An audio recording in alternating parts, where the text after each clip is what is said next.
This is Greg from FRC Foamies. I've got my F-18 version 4 from RC Powers here. The F-18 is one of my favorite planes. The V3 was great. What I've just done this morning is sanded all the leading edges and trailing edges, make it as smooth and sleek as possible. I've built this plane using model plane foam and foam tack. I've also used the fiberglass drywall tape for hinges and for leading edge reinforcement. I've also reinforced the elevons only with drywall tape and foam tack. No carbon fiber reinforcement in there whatsoever.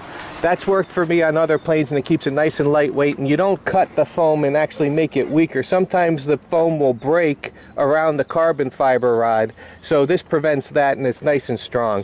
So what I'm doing this morning is, after I've sanded it, sometimes the surface of foam becomes kind of rough, or it becomes like a sponge where it starts sucking in the paint when you're painting. So you see edges that are not sanded are nice and light, accurate color of paint, and then the paint looks darker in some other areas where it's been sanded. So Eric from Beacon Adhesive gave me a sample of the Foam Tack Foam Finish.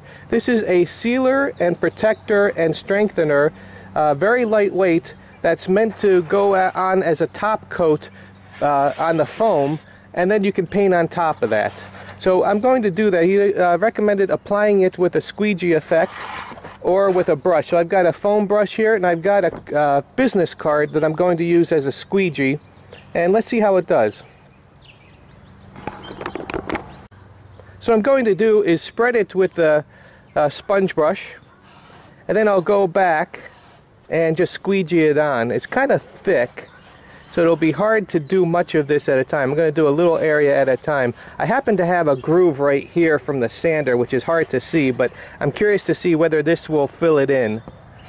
So I'm going to brush that on, and I'm going to take a Heads Up RC business card that they sent with the last order and just squeegee it on. You can see how it's nice and neat and even now, and it's filling in all the cracks and crevices.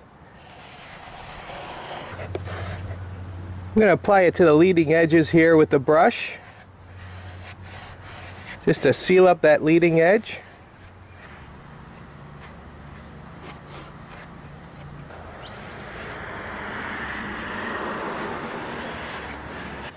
So here I'm filling in the cracks, and the product is sandable too, so once I'm done here I'll do a light sanding afterwards and just round off the edges around the cracks, and this should be a good gap filler. Alright, so I've got the whole front surface here covered. I've got from the lurks area, I've got the slats here, and the nose area and the canopy all covered with the foam finish. And we're going to let this dry and see what it looks like when it's done. Right away I can see how it's getting very thick. It's almost like a consistency of caulking or something. I'm very happy with the way the foam finish turned out. What it feels like is a plastic coating on all the surfaces. Not only is it sealing, but it's adding a lot of strength to the surfaces where I applied it. All the leading edges here in the top I did not sand. It went on so smooth, doesn't require any kind of sanding. I put it on a little bit thicker to the nose area here, filling up the cracks and crevices on the joints. And what I found is it is harder to sand than I thought it would be. So it's so durable that you see nothing's coming off on the sandpaper.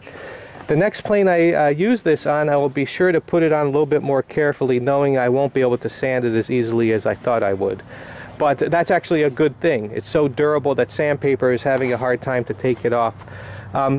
The other nice thing is that it only added a ½ an ounce to the weight of the plane. So this whole area is protected in the front, from the front all the way back to the wing area, and it's only a ½ an ounce. That's spectacular. So as soon as this is available, we'll put it up on the website. That's frcfoamies.com. And from what I understand, the pricing is going to be similar to the foam tack, which is around $12 a bottle. You're getting the 8 ounces here, so it covers much more than a 2-ounce foam tack bottle would. And what I'd like to try next on my next plane is using this to create the hinges with the fiberglass tape. If I can use this and a fiberglass tape to make the strong hinges like foam tack gives you, then we'll do that. Also, maybe the leading edges of the plane for reinforcement, we can use a foam finish for that as well. So we'll get back to you as soon as we have more information, but it looks good so far.